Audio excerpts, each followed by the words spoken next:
Right, I've had my car about 6 months, and I'm concerned that since I wear cargo pants that have Velcro on the back, I might be starting to rip into the seats of my Tesla.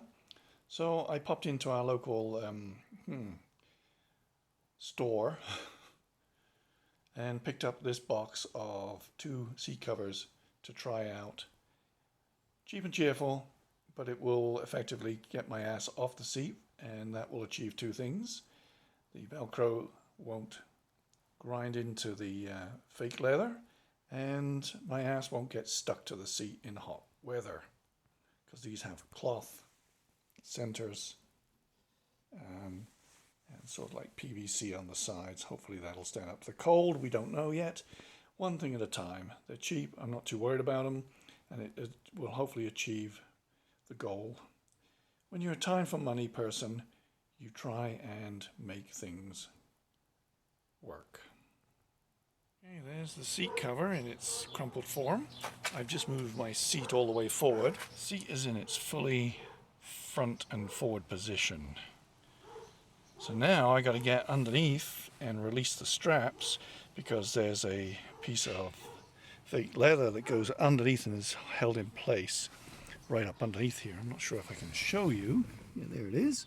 And it's hooked in with 2 straps. The trick is to find out where they're hooked in blindly. Yeah. Okay, that's not easy to do. It does come off. It's just a little wrap around, but you're going to wreck your thumbs doing it. 1 down, 1 to go. All right. The second one is now off, and I think moving the seat back is a help, because there's a hump where you can't get your hand in between. So if you move it back a bit, you'll be on the hump. Things you learn as you go. Not sure if there's a tip or trouble, but I've hooked the clips into the back of the seat to keep it up out the way. Okay, this is the crumpled up seat cover, and what I'm going to do with one hand, is my circus act of putting this over the top of the seat and pulling it down. As you can see, there's a little hole in that here, and it does fit over the top of this, which I'm not going to be able to demonstrate with one hand, so our next shot is going to be with it in position. Just pull it down and it should start to look like it's in place. That's in. What we can do now is just tuck that up under there, and the same at the back. Yeah, there's a tie strap here. You can just tuck that under. Your fingers can squeeze in there, or you can use this cord. I'll look at that later and see if we can feed that around and tie it off. Not quite sure how we're going to approach that bit. It comes down fairly well, and somehow this Velcro is going to have to work.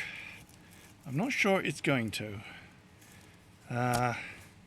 We may have to configure this a different way than what the manufacturers had intended, because this wraps around and underneath and completely obviates this joining up with the other part of the seat. So we'll have to figure out an alternative solution, I expect.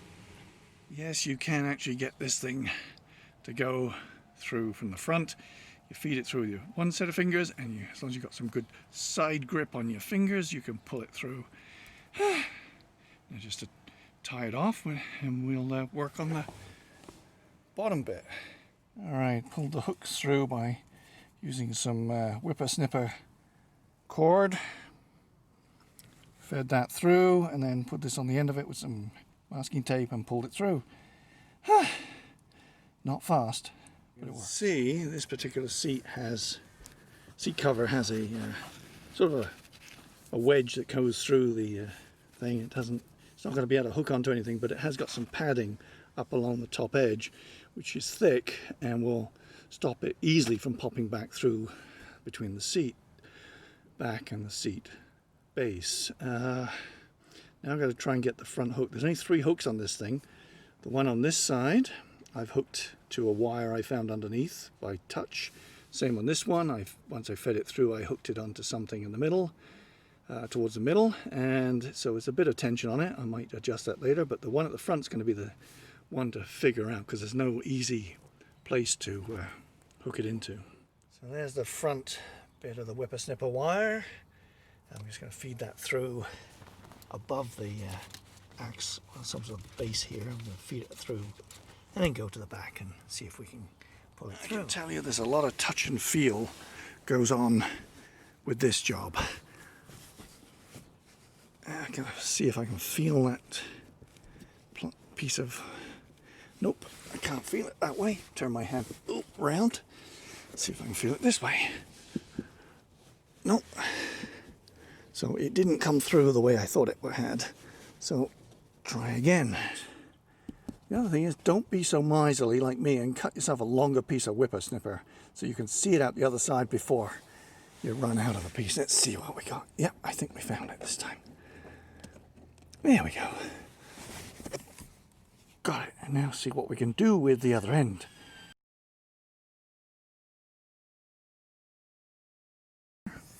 Okay, torch is on. Now I can see what I'm doing, or at least see some of the video here. And it's all back hooked up underneath. And just when you think you've got it all wrapped up, this is the bit that goes on top. And it's got lots of ties. Way to go. Let's see if we can get that on. Right, let's see if we can get this on. Tackle it from the back seat. And it goes on fairly easily. The trick will be to get these little straps from the front through to the back.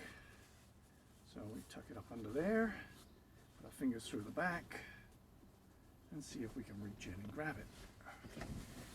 Probably not going to happen that easily, and nothing does. Pull that out of the way, and get up under there. Get something akin to leverage. There's one. Something anyway, let's hold of something. Yeah, just going to need to have some leverage. Anyway, you get the idea. You're going to feed this through, tie it off the back, tuck them in. I'll get back to you. Well, after about an hour and a half of faffing around, it's in place. It doesn't look great. I mean, the finish is sloppy. I haven't tightened up these ribbons, but even if I did, it wouldn't change the shape of the top. It's not designed to fit. This is a universal cover, and it is designed not to fit any vehicle correctly. So I'm lucky it's come this far. So this is what they look like side by side.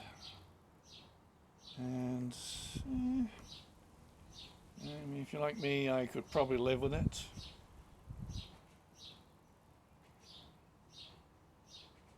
Still not sure if that's going to work.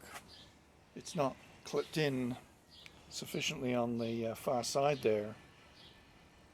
My butt's going to hit that seat on the edge and slide over, and that's going to pull that over with it. It's not clipped in firmly enough down that side. There's basically a clip on that side, a clip in front, and a clip on this side, which are very weak little plastic clips and very thin pieces of elastic. Yeah, you get what you pay for.